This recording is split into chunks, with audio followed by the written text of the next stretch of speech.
আসসালামু আলাইকুম বন্ধুরা, আশা করি আপনারা সকলেই ভালো আছেন। দেখেন বন্ধুরা, আমরা মানুষের অভাব নাই। আল্লাহ তাআলা মানুষ বানাইছে, মানুষের রোগও আল্লাহ দিছে, আবার ওষুধ ওষুধও দিছে। দেখেন বন্ধুরা, যারার মনে পরপুর শব্দ হয়, মনের মধ্যে একটা রোগ, মানে পরপুরি ভাব, শোল ক্লান্ত ক্লান্ত ভাব লাগতেছে, এরার জন্য একটা ওষুধ।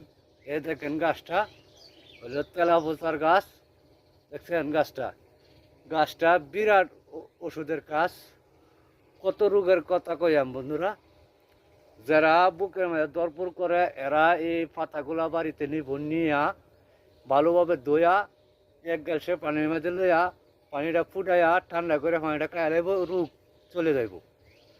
এই দেখেন, এই হলো তেলাপোতার গাছ। এর ফলে আপনারা ভাজি করে খাইতে পারবেন, এর ফলে আপনারা ভর্তা করে খাইতে পারবেন। এর মধ্যে একটা ফল আছে, ফলটাও খাইতে পারবেন। এর ফলে যারা আমরা গরিব মানুষ গাড়ি ঘুরি চালাই, এরা মাথা সবসময় গরম থাকে এবং ঠান্ডা পানা।